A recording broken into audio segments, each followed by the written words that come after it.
Donc en regardant autour de nous, on peut voir que la plupart des objets qui nous appartiennent sont presque tous produits en Chine. Par exemple, ce crayon à papier est sûrement produit en Chine.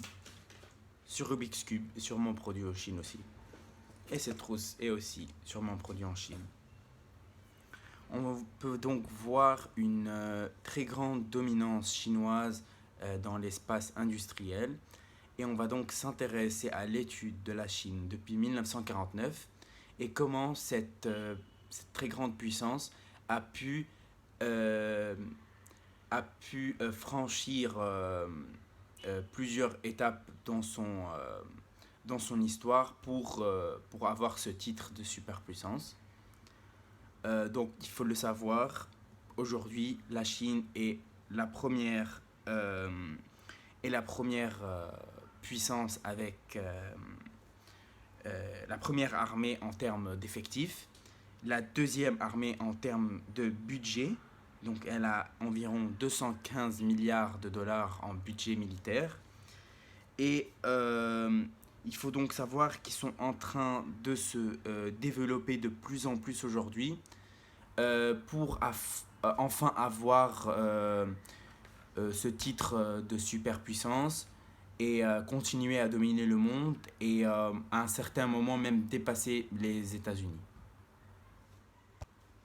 Donc il faut le savoir en tant qu'amorce dans notre composition. On peut parler d'Alain Périphite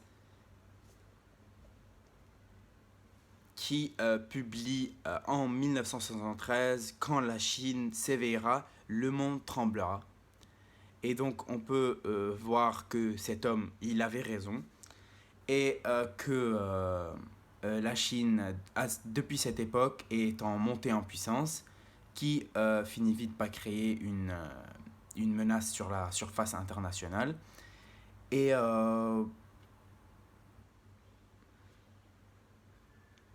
depuis que la Chine est devenue une république en 1911, il y a des séries d'événements marquants qui tracent l'histoire de cette puissance mondiale. Donc, qu'est-ce que c'est une puissance exactement?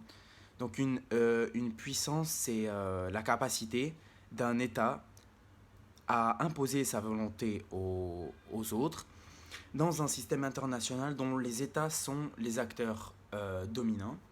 Donc, une puissance allie un hard power, qui est la puissance militaire, et un soft power, qui est défini selon la capacité d'influencer, que ce soit culturellement ou en utilisant la propagande, ou etc.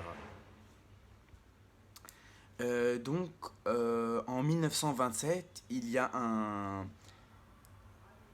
la Chine donc, connaît une très grande guerre civile entre les communistes et les nationalistes.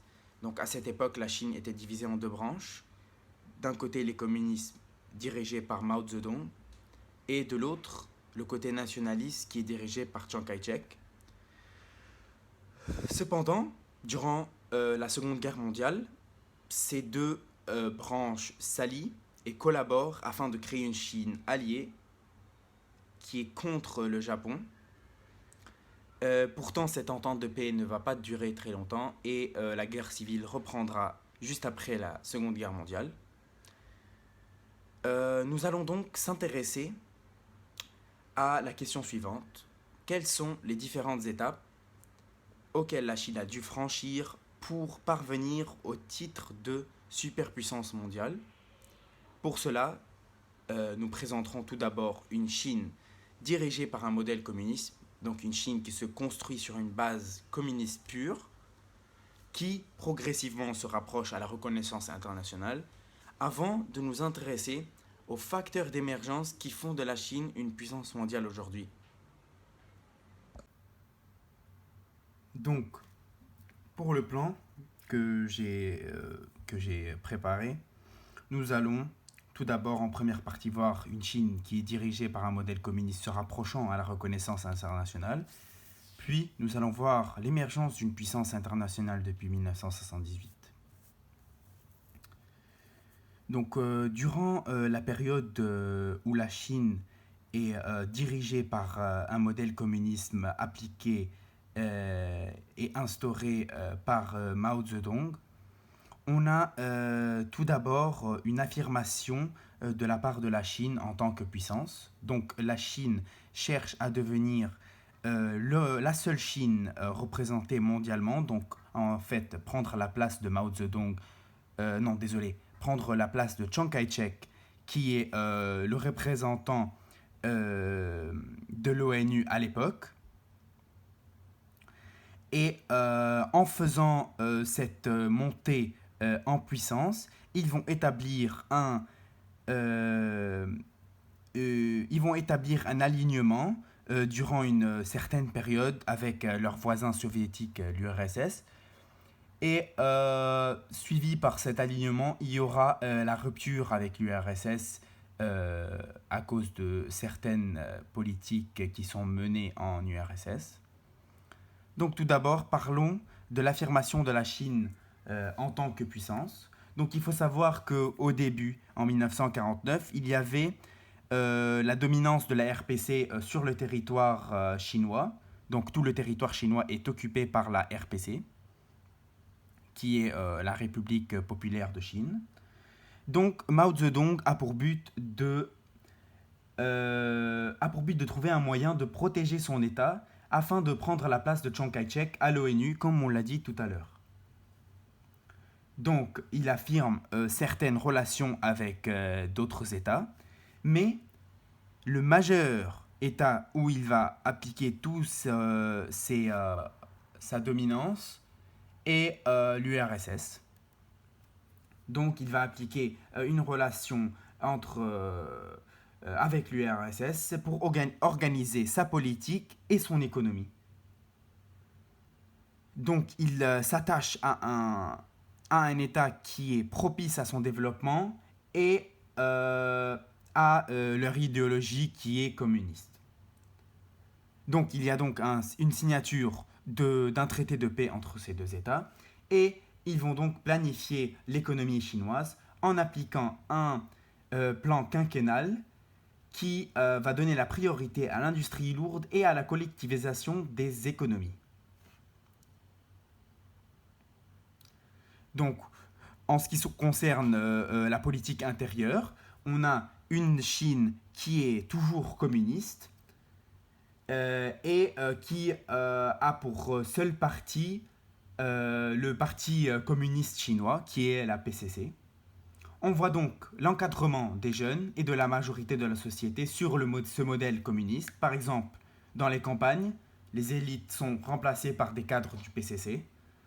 Et au début des années 1950, on voit un modèle qui est semblable au goulag soviétique, où le PCC fait construire un très grand nombre de camps de rééducation, appelés les laogai, où la plupart de la société sont rééduqués par le travail.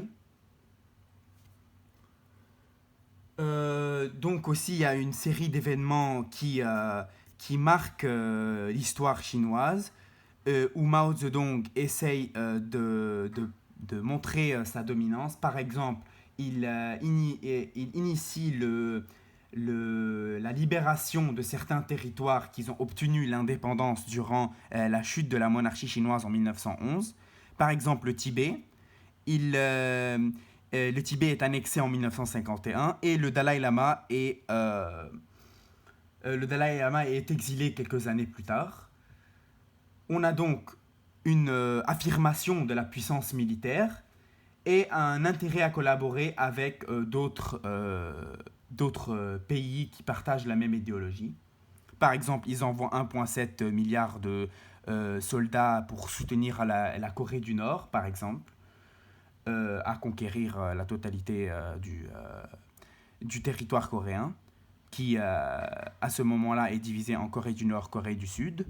Et le Sud est occupé par l'impérialisme américain. Donc Mao Zedong est complètement opposé à cette idée d'impérialisme américain et il le montre tout en soutenant la Corée du Nord. On peut donc voir une Chine réplique en quelque sorte un calque de l'URSS stratégiquement, de façon à ce qu'ils puissent atteindre leur objectif et envisager à endoctriner une majeure partie du continent asiatique au début. Donc ils vont tout d'abord endoctriner une partie du continent asiatique euh, et puis le faire au niveau international. Cependant, il y a une rupture entre la Chine, la RPC et l'URSS à cause de la politique de déstalinisation qui était instaurée en URSS, où Nikita Khrouchtchev, le successeur de Staline après sa mort, essaye de supprimer toutes les caractéristiques autoritaires du régime tyrannique imposé par Staline. Donc, dans ce cas-là, Mao étant complet, c'est le chaos pour lui. Il rompt avec le système et le caractérise comme une trahison.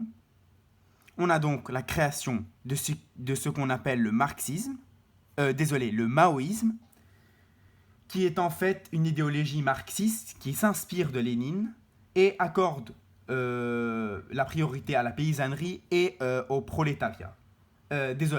Accorde la priorité à la paysannerie au lieu du prolétariat. Donc ici, on voit déjà une politique qui s'installe. On a en 1958 le grand bond en avant qui détériorise l'image chinoise en bouleversant sa politique. Le grand bond en avant qui consiste à la collectivisation des terres qui est poussée à l'extrême et la production des denrées agricoles qui est basée sur le volontarisme. Cela va causer environ 30 millions de morts, qui est absolument très, très mauvais pour l'image de la Chine. Et donc, on a tout d'abord ce régime communiste qui se met en place par Mao Zedong. On va donc maintenant s'intéresser à l'émergence d'une puissance internationale depuis 1978. On a donc ici, après la mort de Mao, donc Mao est mort à ce temps, après avoir accompli sa stratégie, son pari. Donc il a accompli son pari et la RPC est donc connue comme la seule Chine. Et Mao décède en 1976. Donc on peut voir que ici, par exemple, Nixon, il part en Chine, il visite un régime communiste. C'est donc le premier président américain à visiter un régime communiste. On voit donc que le bilan de l'économie chinoise est catastrophique, causant des millions de morts, comme on l'a dit. Mais le maoïsme a cependant permis à la Chine de redevenir puissante et progressivement une puissance mondiale. Donc en fait, Mao, il a atteint son objectif et finit par mourir. Il y a donc la prise du pouvoir par Deng Xiaoping qui, lui, donne la priorité à l'économie en plaçant une tactique de 4 principes de modernisation qui est tout d'abord la modernisation industrielle, agriculturelle, de la science et de la technologie, et finalement la défense nationale. Donc pour les Chinois, cette évolution est caractérisée comme une révolution socialiste, et les forces productives du pays sont utilisées pour le bien du pays. Il y a donc la coexistence entre l'économie du marché et l'économie fondée sur la planification. On a donc ici une naissance d'une puissance économique avec l'ambition de devenir une puissance globale. Donc, par exemple, on a une économie qui est basée sur la liberté des prix, la décollectivisation des terres, des campagnes et l'acceptation des entreprises privées. Il y a donc la création, par exemple, de ZES, qui a le but d'attirer des entreprises et des investisseurs étrangers. Par exemple, à Hong Kong, il y a une très grande ZES importante surnommée le Miracle de Shenzhen. Cependant, dans cette phase, on voit que l'économie, désolé, la population chinoise augmente avec des chiffres astronomiques. Donc en 1979, il y a la politique de l'enfant unique qui est instaurée en Chine. Et la Chine continue leur relation avec d'autres pays et sont obligés à se tourner vers le monde capitaliste pour pouvoir continuer leur réputation internationale. Cependant, il y a une petite phase où où la Chine est dans une période d'isolement. Lorsqu'il y a le massacre de Tiananmen, où plus de 2000 personnes sont mortes. Donc, dans cette période, il y a une rupture totale pour la Chine pendant une période de 3 ans. Et après la capitulation de l'URSS, la Chine réaffirme ses relations à l'international et s'ouvre pleinement au monde en but de se prouver comme étant une puissance économique mondiale. Donc, maintenant, nous allons parler de l'ouverture mondiale malgré les attributs menaçants qu'elle aspire depuis sa montée en puissance. Donc, on peut tout d'abord parler au bout des années 80, où le PIB par habitant de la Chine est multiplié x10 et il s'intègre au phénomène de mondialisation qui leur permet d'obtenir le premier rang d'exportateur mondial. Cela est un but qui est primordial pour la Chine. Et ce but, il est très important pour leur développement. On a donc une série d'événements où la Chine est en train de monter vers une puissance mondiale et une croissance considérable. Par exemple, en 2010, la Chine dépasse le Japon en termes de PIB et finalement réussissent à dépasser les États-Unis en termes de PIB 4 ans plus tard.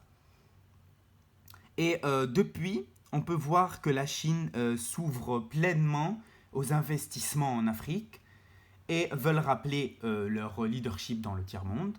Donc, ils appliquent ce qu'on appelle la diplomatie du cadeau en offrant des infrastructures aux pays moins développés en Afrique, exploitation de pétrole, des instituts Confucius, donc pour apprendre la langue chinoise, et l'achat de terres cultivables par exemple, et sans oublier bien sûr la vente d'armes. Donc cette générosité ne vient pas ne vient pas sans rien. Les Chinois euh, sont donc impliqués à aider l'Afrique et en même temps profiter d'un accès privilégié aux ressources africaines. Donc, pour conclure sur un petit point très important, sous le règne de Xi Jinping en 2013, il met en place un système de transport qui consiste à recevoir les matières premières et les envoyer du territoire chinois. On a donc une organisation qui se fait entre 3 continents. Ici, tout début, en Afrique, où la source de matières premières est très importante. De plus, on a le territoire chinois, où la main-d'œuvre est peu chère. Et finalement, l'Europe, où tous les produits sont transportés. Donc, on peut revoir ce phénomène qu'on appelle la NDIT, qu'on a vu lors du chapitre en géographie qui est la mondialisation, qui est en fait la nouvelle division internationale du travail.